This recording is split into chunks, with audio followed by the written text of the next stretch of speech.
పిల్లలకు జ్వరాలు మలేరియా అయితే పట్టించుకుంటూ లేడు. నేను ఎంఆర్ఓని పట్టినాను అక్కడ ఏదైతే కొద్ది అగ్రవర్ణాలకు ఉన్న ఏమంటారు మళ్ళీ ఈ భాష మాట్లాడితే ఇబ్బంది ఉంటుంది. అది మనం పరిష్కరించుకోవచ్చు కానీ మీరు నేను చెప్పింది ఒక నిమిషం విను. మీరు పరిష్కరించలేరు ఎందుకంటే రాజకీయ నాయకులే ద్రోహులు అంటున్నా డైరెక్ట్. దీనికి బహిరంగంగా నేను రైట్ ఉంటా. సమాధానం చెప్పండి. నక్సలిజం ఎందుకు పెరుగుతుంది? ఏ అభివృద్ధి లేకుండా పెరుగుతుంది.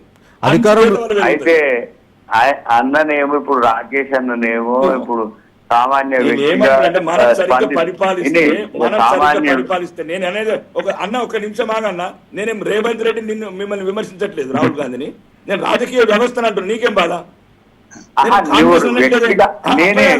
నేను కాంగ్రెస్ అనట్లేదు, కాంగ్రెస్ అనట్లేదు కదా. రాకేష్ అన్న ఒక్కసారి అధ్యక్ష దయాకరణ మాట్లాడండి. నువ్వు అన్నదాన్ని ఏ ప్రభుత్వ వ్యవస్థ పనిచేయదని చెప్తున్నా. నేను ఎందుకు చెప్తున్నా ఒక చిన్న ఉదాహరణ అంటే 400 మంది పిల్లలు దోమలు నేను ఎంఆర్ఓ బతిమలాడాను తహసీల్దార్ని. సార్ ఎవరైతే బయట డ్రైనేజ్ రాణిస్తలేరో బతిమలాడాను సార్. పేద పిల్లలు ఉన్నారు, నేను అవసరమైతే నష్టపరిహారం ఇద్దాం అంటే ఆ డ్రైనేజ్ పోతుంది పొలాలకు వెళ్ళి పోనీయాడు ఈనాడు. అక్కడ ఉన్న కొద్దిగా పెద్దవాళ్ళు ఉంటారు అంత అసోసియేషన్ లాగా, వాళ్ళని అడిగాను అరే కొద్దిగా నచ్చ చెప్పండి నష్టపరిహారం తెప్పిస్తానంటే నీయే అంటాడు అతను. ప్రభుత్వం చెప్తే ఈనాడు, ప్రభుత్వం చెప్తే ఈనాడు, రాజకీయ ఎమ్మెల్యే చెప్తే ఈనాడు, అక్కడున్న పెద్ద మనుషులు గ్రామ కట్టుబాట్లు చెప్తే ఈనాడు. అప్పుడు నేను అన్నాను ఒక్కటి అడవిలోకి ఒక్క మనిషి వస్తే చాలు అరగంట నింటుండే కొడుకు అన్నాను. నేను చెప్తున్నది బహిరంగంగా చెప్తున్నా. ఇప్పుడు తహసీల్దార్ చెప్తున్నాడు, ఆర్టీఓ చెప్తున్నాడు, ఆర్సీఓ చెప్తున్నాడు, ఎమ్మెల్యే చెప్తున్నాడు, ఆ గ్రామంలో ఉన్న పెద్దలు చెప్తున్నాడు. కాబట్టి చెప్పేది ఏందన్నా మనం కొద్దిగా నిజాయితీ ఉంటే నేనేమంటున్నా అందరికి వెళ్ళేది కూడా పేద పిల్లలన్నా, నక్సలైట్ కూడా పేద పిల్లలన్నా, వాళ్ళని అనవసరంగా మనం కొద్దిగా మంచిగా రాజకీయ వ్యవస్థలో కొద్దిగా మనం మారితే కొద్దిగా భవిష్యత్తులో పిల్లలు అమాయక పిల్లలు అడుగులో బాట పట్టకుంటుంటారన్న.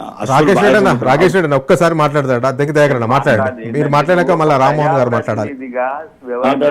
లోపాల మీద ప్రశ్న చేయడం అనేది సాధనను నీ పార్టీ యొక్క స్టాండ్ను దాటి కూడా నువ్వు హ్యుమానిటీగా మాట్లాడడం నేను వ్యతిరేకించట్లేను. కానీ ఆ సమస్య పరిష్కారం కానిది కాదు. ఎందుకంటే మీరు ఎమ్మెల్యేనే, అక్కడ ప్రభుత్వం కూడా మీరు చెప్పిన మాట వినదు అనేది ఏమి ఉండదు. దాన్ని ఎట్లా పరిష్కరించాలనేది మనం ఆలోచిద్దాం ఒకటి. కానీ నేను నిన్న నీ పక్కకే వచ్చిన, నేను నిజామాబాద్లోనే ఉన్నా. నేను మన జక్రాన్పల్లి తండ నుంచి ఆ పడకలకు పోయినా, ఆ గుట్టలను చూసిన. ఒకప్పుడు ఆడ స్వర్ణక్క వాళ్ళు చనిపోయిన గుట్ట అది.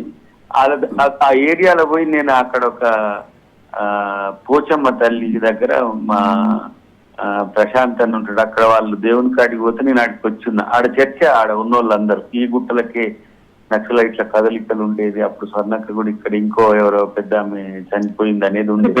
ఇప్పుడు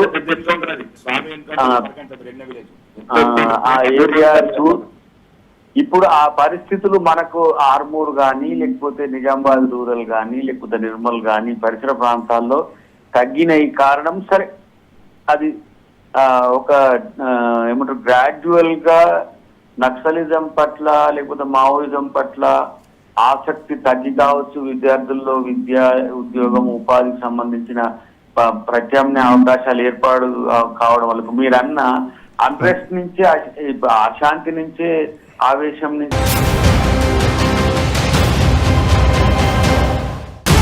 సమస్య ఏదైనా సందర్భం ఏదైనా సమగ్ర కథనంతో లోతైన విశ్లేషణ, ప్రతి అక్షరం ప్రజాపక్షం, ప్రతి దృశ్యం ప్రజాకోణం, భూగోళం నుంచి ఖగోళం వరకు నిత్యం వార్తా సమాచారం, ఇన్ డెప్త్ న్యూస్ అనాలిసిస్ క్షుణ్ణంగా అధ్యయనం చేస్తోంది. బర్నింగ్ టాపిక్ మీ రాజ్ న్యూస్ లో ప్రతిరోజు రాత్రి 9:30